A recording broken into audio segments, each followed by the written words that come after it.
నాకు అర్థమైంది. So, trending speech కోసం రెడీగా ఉండండి. ఎక్కడైనా హీరోలకి, హీరోయిన్‌లకి ఫ్యాన్స్ ఉంటారు గానీ, మొదటిసారి లిరిసిస్ట్‌కి ఫ్యాన్స్ ఉండడం చూస్తున్నాం. కమాన్.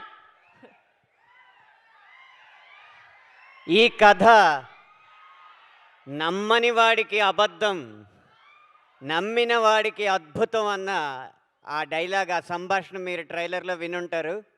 నేను రెండోదే ఈ కథని పూర్తిగా నమ్ముతున్నాను. మీరు అద్భుతం చూడబోతున్నారు. అలాగే కలెక్షన్లతో ఎస్కేఎన్ గారి కళ్ళ ముందు ఒక అద్భుతమైన బంగారు మేడ మీరే కట్టించి ఇవ్వబోతున్నారు. ఒక అద్భుతమైన విజయానికి సాక్షిభూతంగా నిలవబోయే ప్రేక్షకులందరికీ ముందుగానే నా నమస్కారం. ఇలాంటి కథ వందల మంది రాయగలరేమో, పదుల మంది తీయగలరేమో, వేళ్లతో లెక్క పెట్టేంత మంది చేయగలరేమో, కానీ ఒక్కడే ఇలాంటి కథను మోయగలడు. ఈ కథని నమ్మాలి, నమ్మినంత మాత్రాన్న సరిపోదు.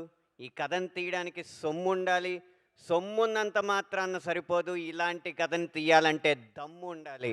అలాంటి దమ్మున్న నిర్మాత ఎస్కేఎన్ గారు కాబట్టి ఈ కథ ఈ స్థాయి దాకా ఎక్కడి దాకా వచ్చింది.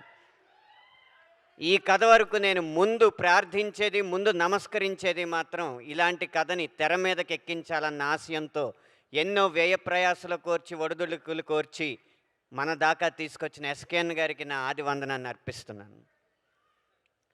తరువాత ఈ కథలో ప్రతి పాట ఒక బోయిగా సినిమాని మోసిందనేది మాత్రం ఏమాత్రం అతిశయోక్తి కాదు. అయితే సినిమా అన్న పల్లకీని మోసిన బోయిలు మా 7 పాటలు అయితే, ఆ బోయిల్ని సైతం మోసిన భూమి మాత్రం సినిమా కథ. ఆ కథను రాసిన సాయి రాజేష్ గారు. కథకి ఆధారం, ఈ సినిమాకి ఆధారం సాయి రాజేష్ గారు. ఆయనకి నా రెండో వందనం.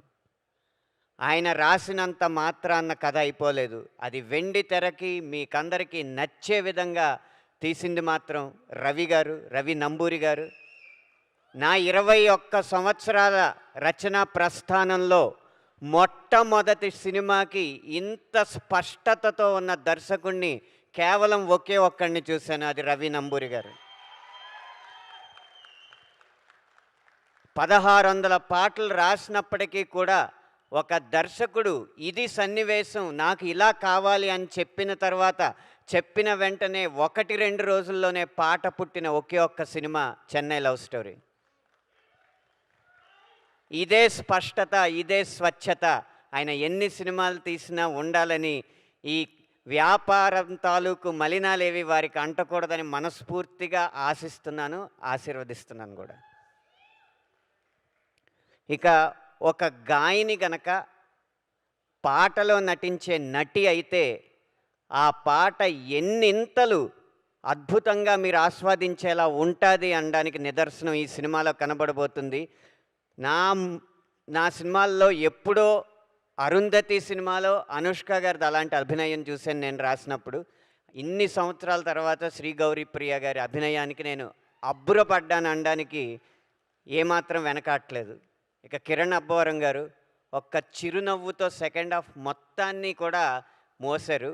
మీ నవ్వు ఎన్ని కోట్లు తెచ్చిపెడుతుందో ఇంకొక 4-5 రోజుల్లో తేలబోతుంది.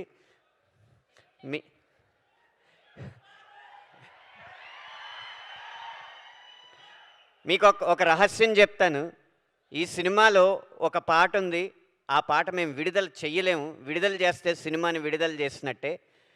ప్రతి పాటకి రాజేష్ గారు ఇచ్చిన కథ, రవి గారు ఇచ్చిన సన్నివేశం బలమైతే, ఈ పాట మాత్రం కేవలం కిరణ్ గారు, శ్రీ గౌరీ ప్రియ గారు నటన చూసి మాత్రమే నేను రాశానని ఈ రహస్యాన్ని మీ ముందు పంచుకుంటున్నాను. దానికి మేము ముందు రాయి అని స్వేచ్ఛనిచ్చిన మణిశర్మ గారికి నా పాదాభివందనాలు అర్పిస్తున్నాను. మీకు ఒక అనుభవం పంచుకోవాలి. నేను 8వ తరగతిలోనూ 9వ తరగతిలోనూ ఉన్నప్పుడు సినిమాల్లోకి వెళ్తానంటే, ఎలా వెళ్తావు, ఏం చేస్తావు అని అడిగారు. మా ఇంట్లో నాకు కాళ్ళు నొక్కే అలవాటు ఉంది అందరికీ. నేను నొక్కితే చాలా బాగా ఆస్వాదించేవారు అనమాట మా తాతయ్య గారు, నాన్నమ్మ గారు అందరూ.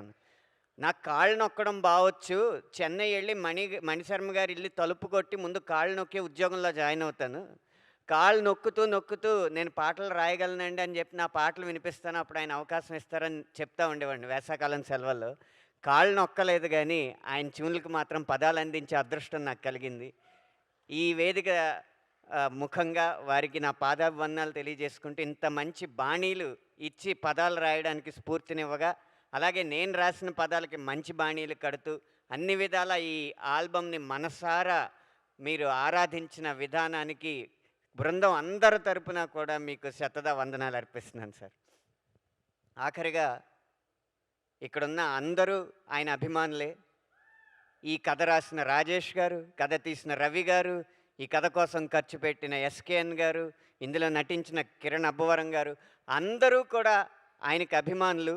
అందుకే ఆయన ఇక్కడికి వస్తారని తెలుసో తెలియకో తన సంభాషణలో రవి గారు చిరంజీవి అన్న పదం వాడడం జరిగింది.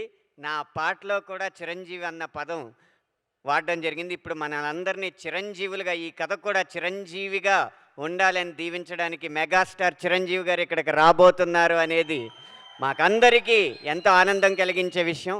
ఆయన ఆశీస్సులతో ఈ సినిమా మరింత ఎత్తుకు ఎదగాలని మనస్ఫూర్తిగా కోరుకుంటూ, ఎదురు చూడండి.